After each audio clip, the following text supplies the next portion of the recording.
सिरसपुर इलाके में मेट्रो का उद्घाटन हुआ, जिसे दिल्ली के पूर्व सांसद उदित राज ने किया था। उसके बाद यह कयास लगाए जा रहे थे कि इलाके में मेट्रो आएगी, लेकिन एक आरटीआई के जवाब में पता चला कि यहाँ पर अभी उद्घाटन जो हुआ है उसका कोई औचित्य नहीं है। और किस वजह से उद्घाटन किया गया था, क्या इसके पीछे कहानी थी और किस वजह से ये उद्घाटन जब हुआ तो उसके कौन कौन अधिकारी, कौन नेता यहाँ पर आए थे, हम खुद बात करेंगे आरटीआई एक्टिविस्ट हरपाल राणा जी से, जिन्होंने इस संबंध में आरटीआई लगाई, और जानेंगे कि क्या पूरा मामला था, जवाब कहाँ तक जवाब तलब किया गया और कहाँ से क्या जवाब इनके पास आया। हरपाल जी, आपने एक आरटीआई लगाई थी, सिरसपुर इलाके में एक उद्घाटन हुआ था, क्या किस तरह का उद्घाटन था और क्या आपके पास जवाब है, कहाँ आपने शिकायत की थी? देखिए, ये जो उद्घाटन हुआ था दिसंबर 2014 में हुआ था।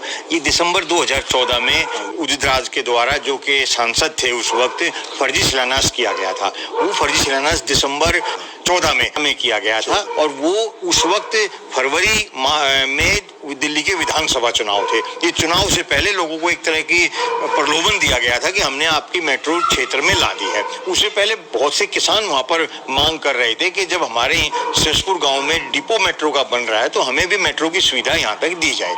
तो उसकी जो फर्जी शिलान्यास किया गया था उसके बारे में मैंने बहुत सी जगह शिकायत लगाई और फरवरी 15 से ही मैं इस पर कार्रवाई कर रहा हूँ। और मैं ये कह रहा हूँ कि फर्जी शिलान्यास था, लेकिन मेट्रो साफ मना कर रही है कि हमने कोई शिलान्यास नहीं किया है।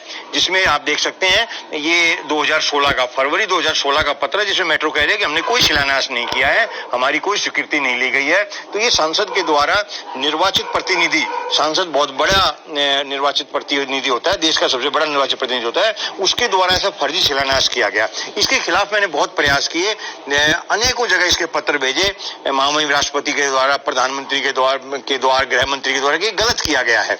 तो वो उसके बाद फिर मैंने लोकायुक्त में भी भेजा ये, और वो लोकायुक्त में शायद जब वो लोकायुक्त नियुक्ति हुई थी उस वक्त का पहला ही ये शायद पत्र था, लेकिन उन्होंने तीसरा पत्र दिखाया है, शिकायत दिखाई है। उसमें लोकायुक्त ने कहा है कि लोकायुक्त अधिनियम 2013 के तहत हम इस विषय पर कोई कार्रवाई नहीं कर सकते हैं। जो ये लोकायुक्त 13 की जो बात कही जा रही है वो कह रहा है कि हम इस विषय में कोई भी कार्रवाई नहीं कर सकते हैं। इसमें जो ये 9 मेंबर हैं, इसमें ये सभी इस बात को कह रहे हैं। अब इसमें मेरा ये कहना है कि लोकायुक्त जो बनाया गया था वो राजनीतिक प्रतिनिधियों के खिलाफ कोई शिकायत हो तो उस पर कार्रवाई करने के लिए बनाया गया था, लेकिन उसका ये कहना मेरे हिसाब से सही नहीं है, उनको कार्रवाई करनी चाहिए। हरपाल जी, जब ये उद्घाटन किया गया, आप जवाब भी आया कि इस तरह की कुछ स्वीकृति नहीं दी गई है, उसके बाद फिर क्या वजह रही कि उदित राज ने, सांसद जो थे, उन्होंने किया? और क्या लगता है कि जो 2015 के जो विधानसभा चुनाव थे उसको देखते हुए कहीं ना कहीं लोगों का मत हासिल करने के लिए? हाँ, ये बिल्कुल ऐसा एक बार नहीं होता देश में। ये तो दिल्ली है, भारत की राजधानी, जब यहाँ पर ऐसा हो रहा है तो देश में कितना होता होगा। झूठे शिलान्यास हर एक विधानसभा क्षेत्रों में, लोकसभा क्षेत्रों में चुनाव से पहले ऐसे झूठे शिलान्यास होते हैं जिनके ऊपर कार्रवाई होनी चाहिए थी। यहाँ की कार्रवाई तो हम नहीं करा पाए, लेकिन ये आगे ऐसे अगर कोई झूठे शिलान्यास जो किए जाते हैं उनके ऊपर सरकार को ध्यान देना चाहिए, कार्रवाई करनी चाहिए, और ये लोगों को सीधा प्रलोभन दिया जाता है। एक आरटीआई और आपने लगाई थी जिसमें लिखा गया है कि इसमें दिल्ली सरकार द्वारा सैद्धांतिक अनुमति दी गई है, लेकिन उसके बावजूद अभी यह मामला विचाराधीन है। हाँ, ताजुब की बात यह है कि 2014 में, सितंबर 2014 में इस मेट्रो ने पूरा इसको प्रस्तावित किया, इस जो दिल्ली सरकार को एक प्रोजेक्ट भेजा था सितंबर 2014 में, कि उसके बावजूद 4 साल के बाद नवंबर 2018 में दिल्ली सरकार ने इसकी सैद्धांतिक अनुमति दी है। लेकिन 2018 से लेकर आज तक इसके ऊपर कोई कार्रवाई नहीं की गई है। इसके ऊपर जो आगे इसको बनाने की जो कार्रवाई की जानी थी वो अभी तक नहीं की जा रही है। हमारे पास ये इसमें जवाब आया है अभी, ये 24/8 का जवाब है, जिसमें स्पष्ट रूप से दिया गया है कि हमने 2014 में इसका अनुमोदन किया था, फिर दिल्ली सरकार के द्वारा इसमें कार्रवाई भी किया गया, अभी ये दिल्ली सरकार के पास विचाराधीन है।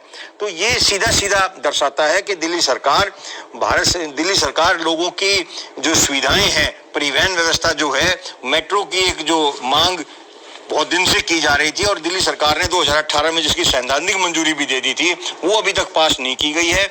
सिरसपुर दिल्ली का एक ऐसा गांव है जिसमें पिछले 6 वर्षों से मेट्रो का भी आरंभ नहीं हो पा रहा है। ये दिल्ली के जो ग्रामीण एरिया है उसके साथ दिल्ली सरकार बहुत ज्यादा भेदभाव कर रही है। अब इसके खिलाफ आप कहां और शिकायत दर्ज करेंगे कि जो सरकार जो पूर्व सांसद द्वारा एक शिलान्यास किया गया जिसे फर्जी बताया जा रहा है, तो अब मेट्रो स्टेशन को लेकर के या गांव के लोगों को सुविधा दिलाने के लिए अब कहां तक अब देखिए, इसमें एक सीधा न्यायालय का दरवाजा बचता है। पिछले 2 साल से न्यायालय में लगभग कोई कार्रवाई नहीं हो रही है। उसके खिलाफ मेरी इच्छा है, मैं प्रयास कर रहा हूं कि न्यायालय में जाया जाए, जिससे ये खाली दिए उदाहरण बने और पूरे देश में ऐसे फर्जी शिलान्यास जो हों उनके खिलाफ कार्रवाई हो, लोगों में जागरूकता आए। मैं कोशिश करूंगा इसके खिलाफ न्यायालय में जाने की, लेकिन अगर इसमें अभी मेट्रो की जो प्रस्तावित है, जो मेट्रो आरंभ कराने की बात है, इसमें दिल्ली सरकार पर दबाव प्रभाव बनाना पड़ेगा, जिससे कि वहां शेषपुर गांव को परिवहन व्यवस्था मिल सके। जी, आप देख सकते हैं कि हरपाल राणा जी आरटीए एक्टिविस्ट हैं। इन्होंने ये आरटीए लगाकर ये पता किया कि जो उस समय के पूर्व सांसद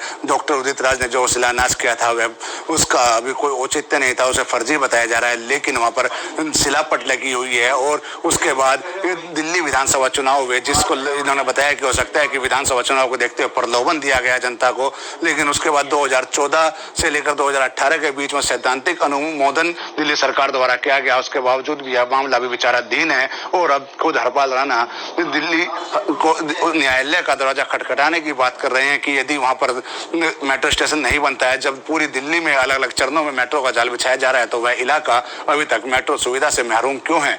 अमित त्यागी, ईटीवी भारत, दिल्ली।